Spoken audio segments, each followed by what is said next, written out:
Welcome to Coffee with the Journalist, a podcast by OnePitch, featuring well-known journalists from the top US-based publications covering technology, lifestyle and culture, health, science, and more. The goal of our show is to uncover the real person behind the real stories you love to read. We discuss their beat and news coverage, what their inbox looks like, the types of pitches they receive, and lots more. Today's guest is Kate Clark, a reporter for The Information covering venture capital and startups. Kate joined The Information in January of 2020 and was previously a reporter for TechCrunch, breaking some of the biggest stories to hit the venture capital industry. On the episode today, Kate shares insight about her process for identifying sources in her inbox, where and who she gets her story ideas from, the peaks and valleys of reporting, and more. Let's hear more from Kate and Beck on today's show. Hi, everyone. Welcome to Coffee with the Journalist. Today, we got Kate Clark here from The Information. Hello. Running on all these articles. Hello. And you got your coffee, Kate? We're prepared. You were saying that you drink coffee all the time, though. So that's like all the time. I do. I'm a coffee addict. I've been trying to drink more tea just to lower my caffeine intake. It's not the same. It's not the same. What kind of coffee do you like? Do you have a preference? I mean, I'm pretty low maintenance when it comes to coffee, but I've been trying to experiment more with some higher quality beans from the Pacific Northwest where I'm from, but I'm really not a coffee snob. I just feel like I should be being from Seattle. Yeah, I would think you're like, oh, well, I only want the blue bottle ones and only if it's this level and only if it's from this spot. And I'm working on it. Okay. All right. Up your snob level on the coffee beans. Okay. Well, sounds good. Well, one thing we like to always start with, Kate, is just what's your inbox like? Tell us what's in there. My inbox is so much more manageable since I left TechCrunch, that I will say. It's still full of it's mostly full of fundraising round pitches. And then, a little bit of like how we survived COVID pitches, which I feel like, those aren't the best. And it's a little late at this point for those stories. I think we kind of moved past that pretty fast. But yeah, it's a lot of that and a lot of kind of random pitches from people all over the country, actually kind of emerging VC ecosystems, which is interesting, but I really only cover Silicon Valley, so can't really do much with those. Yep. With pitches, are you one of those folks who reads every single one, or you just mass delete, you get to the inbox zero? I do mass delete. I do not read every single one. I look for keywords. If it's a company I recognize, of course I will read it. If it's a person I recognize, I will always read it. Yes. But I definitely mass delete. I was just doing that actually before. Hopping on this. I still have 25 emails that I got to delete, though, because I'm definitely an inbox zero person. I just feel much better when I have like one or two emails versus like 1,000. I don't know how people survive with that. I've chatted with a few people on here who have screen shared with me live that there's like 43,000. Oh my gosh. I'm not going to mention the name, but 43,000. Yeah, unread. He's like, I just let it roll. I'm like, what? How do you function? No, I couldn't do it. It's just not my personality. No, I know. I'm with you on that. You were saying if you see the name you recognize, if it's a company you recognize, okay, great. Is there any other reason you would open a pitch? Maybe if it's just like a really good subject line. Like it's hard to like think of what those would be. I mean, if it mentions a venture capital firm, I will definitely open it. Like I see there's one in my inbox and it says DCVC partner, and like, I don't know that I've heard of that firm, so I'd probably click it. Just be like, oh, what do you got? And then, most likely it would not be something that I would respond to. But if, sometimes it could be. It's hard right now because The Information, we just don't do embargoes. Like we just don't do that kind of stuff. Sometimes I agree to an embargo just because I'm kind of curious, but I'm not going to write about it, which maybe that's annoying or frustrating for PR, but I like to stay up to date with stuff. But yeah, we just really don't do that kind of coverage. So it's definitely a different ball game from when I was at TechCrunch. Yes. Tell us a little bit, for folks who don't know, about The Information. Yeah, so it's a tech publication. We also cover media and Wall Street, and we're sort of expanding coverage to policy as well. But I would describe it as sort of like a publication for Silicon Valley. And when I say Silicon Valley, I really just mean the tech industry, insiders who want the inside scoop on, the biggest companies or startups, which is what I cover, venture capital deals, a lot of other things. We have a lot of amazing reporters with their own specialties. But the catch is that it's a fully paywalled site. So you can't read anything on our site. Correct. Nothing at all you can read without paying, which is awesome for us because it means that we have a sustainable business, unlike a lot of other companies, which is just the struggle right now in media. But yeah, it's quality. Everything, we have a team of editors that work very hard in every single story, multiple editors on every story, and the bar is very high. So it's a great place to be as a reporter. And then I think, our audience really trusts us to deliver high quality content. And it's been that way since day one. It was always gated, wasn't it? Yeah. Yeah. Definitely. It's always been paywalled. Jessica Lesson, the founder, editor, from the get-go just knew that was pretty much, I think, the only way she was interested in doing it. Yeah. Well, we're going to talk in a little bit about what you think the future journalism is about, but we're going to get there. We're going to get there. Let's chat on just how you come about making a great story. So for instance, you just did recently this Y Combinator CEO profile about the crisis, the critics, et cetera. I mean, per what you just said, it's like in-depth articles. And you're like, you're not going to find this on like CNBC, for example. You're just not, because it's like so in-depth. How do you get the spark of the idea to do the story, and like what happens from there? I think it's different. I mean, there's probably a few different ways it happens. One way it happens is, and this is probably the most common, is I talk to investors and founders and people in the ecosystem, and I just chat with them, like not on the record, just kind of chit chat. And I mean, that's usually where my ideas come from. They'll say something like, I noticed this thing and it's really weird. And I'll be like, oh, that's weird. Or they'll just say like, oh, did you hear this company raised like $1 billion? It's crazy. And I'll be like, oh, wow, that's something I should probably look into.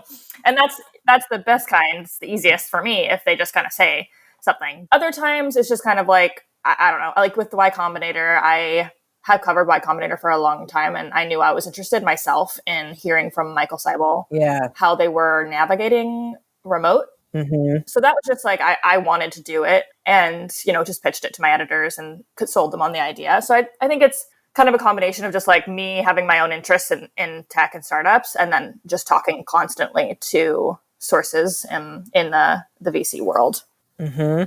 Probably from those conversations, I find this to be true. Something just falls out, trickles out, and you're like, interesting. Yeah. Generally, you can always get one idea. I mean, even if it's a boring conversation, like you can still usually get an idea. And then the best conversations, the best sources, you'll come out of a conversation, even just like 20-minute conversation with like 5 or 6 potential stories. And yeah, that's when I kind of fall into it. There's a lot of sort of peaks and valleys, I think, in reporting where some weeks I have like so many stories I am either working on or could be working on. And then sometimes, like even right now, actually, I think going into a holiday weekend, I have noticed it's been a little slower. I haven't been hearing as much. I'm not talking to as many people. And probably when I get back, it'll be an onslaught. Yeah. Next week, I'll probably sort of be like, okay, I need to kind of start fresh and reach out to some people and see what's going on. Got it. So yeah, just chatting with people. Today's interview will continue after this brief message brought to you by OnePitch. Are you curious to learn more about the unique ways OnePitch helps connect journalists with brands and sources? Head to onepitch.co for more information about how we're helping each side save time and connect more effectively. Sign up for your free account today. Now, back to today's episode. Well, the next part we like to do is a little word association. So this is always fun. You just tell us the first thing that comes into your mind. Okay. Are you ready? Yeah. Okay. Food. Bread. Drink. Coffee. Of course. Hobby. Hiking. VCs. Bill Gurley. Series A. I thought of Stripe. I'm not sure why. Hey, there we go. Silicon Valley. Venture capital. Unicorns. Uber. Airbnb. Brian Chesky. COVID. Startups. Valuations. Too big. Yeah, I'm going to agree with that. Journalism. Tech reporting. Pitch. Startup. Inbox. Pitches. Pitches. Oh, there's a lot of correlation there. Inbox, pitches. Yep. What do you read, Kate? We always like to know. And hey, this can expand to your Netflix. This can expand to Audible. We'll take anything. I just like to always know. What do you consume on the daily for work or just for fun? Yeah, so I consume a lot of podcasts and I read a lot of tech reporting. So I guess for starters, I have a Twitter list of VC reporters, and I generally read whatever they're writing. It's like, Biz Carson or like Miles Krupa. Actually, people, on that panel we had recently, and yes, or like Alex Conrad. There's a bunch of them, and I read their stuff because they, it's always really interesting to me because we pretty much write the exact same type of things. as far as like trends and themes. Yeah, you want to see what's going on? What are they doing at? Do you ever chat with them? Like call up Biz and be like, hey, what are you seeing out there? Or is it kind of in a competitive sense? So you're kind of like, Yeah, it's definitely competitive, but I will say like there's a lot of little chit chats on DMs, but I don't call any of them up and like talk because that would you'd kind of, whether subconsciously or not, maybe steal ideas or feel like you were. So no, there's not. But I would say like pre-COVID, I used to see some of these people really, really frequently because of events. So it was definitely more friendly then. And there was a lot more of like casual chat about what's going on and what we think. But now during COVID, it's really just like a DM here and there. mm-hmm. But yeah, I mean, I read Axios, I read Bloomberg, I read the Wall Street Journal probably the most, and then like there are sites like CNBC that I will look at for breaking news, and TechCrunch, of course. Mm-hmm. And I would say that's and the New York Times, when they do have a story, like Erin Griffith is a really great reporter, and I read her stuff always. Yes. And then when it comes to podcasts, I listen frequently to Dan Primack's podcast. And I listen to Pivot, which is the Kara Swisher Scott podcast, and I really like that one. I just started listening to Robin Hood's podcast, and it's a little high energy, I would say, but I like the fun facts that it's all about like the finance and Wall Street and stocks and stuff, and they have some good fun facts that I really like. This is a lot of like what you do. Do you just read something about like, I don't know, Native American history or something, like just fun fiction? Yeah, I don't read a lot of fiction, and it's something I've sort of tried to incorporate more into my media diet. But I read a lot of books, but I just almost always read nonfiction. It's just what I'm drawn to, which it makes sense given what I do. But yeah, I mean, I love fiction every time I pick up a book, but it's just like I probably read just a few a year. Yeah, it's like a luxury. Yeah, I should do it more though. It's just harder for me to get as glued to it because I really like learning, and so I think it's harder to justify, I guess. But it's just that's my own problem. I need to just do it more. I feel the same way because here I am on like the comm side, and you're reading like, so many things every single day, and you're reading all the people you just said, and I'm reading like Vox and The Cut and Ad Age and Adweek and every day. And I read the Wall Street Journal in print every day. Like, you're just so consumed. So like the luxury of a physical book that is fiction is like, so to me is one of like the ultimate luxuries. It is. It really is. It's like these beach read type of books. Like I mean, I love them just as much as anyone. And I just feel like I can't get myself to spend the time. I just feel like I should be doing something else. But yeah, I mean, we should all be enjoying as much fiction as we can. Yes. I think it also too, you just expand so much your mind and creativity. Mm-hmm. And that's wonderful. I love that part of it. Yeah. I mean, I think I also read, I get the Sunday New York Times, which is really fun. Another luxury. Yeah. And I always read, I never read the business section. I never read the front page. I always only read like the style section. Yes. And the arts. Like I that's it. Cause I'm like all week long, I'm reading the business news. I don't want to read that when I'm, sitting and reading the paper on the weekends. So I usually read like Taylor Lorenz's articles. Yes. Which I love. And and I always read like I like reading the vows and stuff like that. I just think it's. Me too. I love that part. It's charming. And it's like, oh, people in love. How nice. And Modern Love is my favorite. By the way, this is so timely.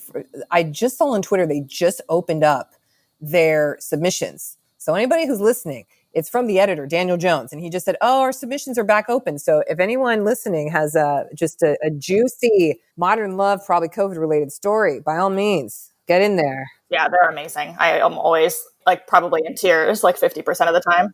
Damn, they're good. Yeah, highly recommend. Okay. You touched on this a little bit earlier before. What do you think the future of journalism is looking like?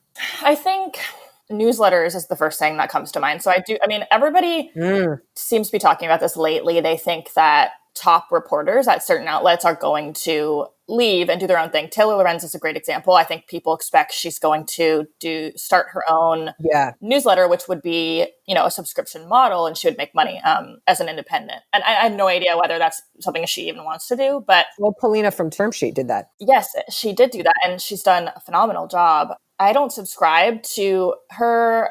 The profile. the profile, but I have I've read it a little bit because I think she sometimes puts out like a free version. Yes. And I mean, I've only heard amazing things about it. So I think that's a great example. I know that she did tweet at one point. I think she said she was making more money already than she had previously. So yeah, I think she mentioned that too. I do get the profile and I do pay whatever it is or something for it. But yeah, it seems to be in trend right now for folks to do this. I think that's that's really probably the biggest shift. I don't think that as many people are going to actually do that as others think. I do think a lot of reporters do want to work with legacy brands or even, like more new additions like The Information, just because of the credibility associated, especially if you're building out your career still like I am.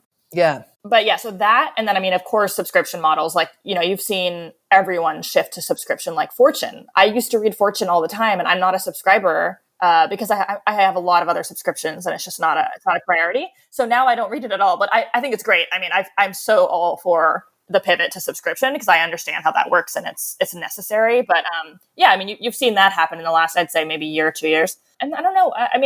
I think we've seen a lot of media companies really struggle and some have folded. And I think hopefully the worst of the COVID-related layoffs in media are done. I mean, we don't know what's coming, but I hope that, we start to see more new companies. Like the 19th is a new nonprofit journalism company. Yeah. And they've had, they're doing amazing. They had Meghan Markle on their virtual conference a couple weeks ago. Like they're killing it. So that's really, really cool to see too. Yeah. For those who don't know, that's a nonpartisan newsroom talking about gender, politics, policy, women focused, but, open to everybody. But yeah, great nonprofit. Yep.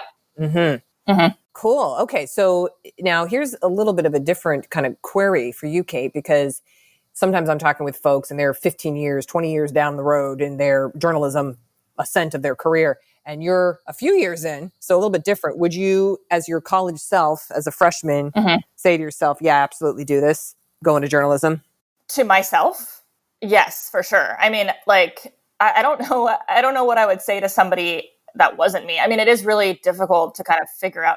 But yes, I would absolutely encourage, knowing that I was able to kind of find a place in journalism. I think I was just so concerned about it when I was still in school, whether there would be opportunities. And I do feel that I kind of came into it a little, somewhat a non-traditional path just because I did work I don't really consider my first job to be journalism. It was sort of some kind of intersection between reporting and marketing. I'm not really sure what it would really be called. But yeah, I just feel lucky that I ended up where I did. And yeah, I would certainly encourage my past self. Yeah.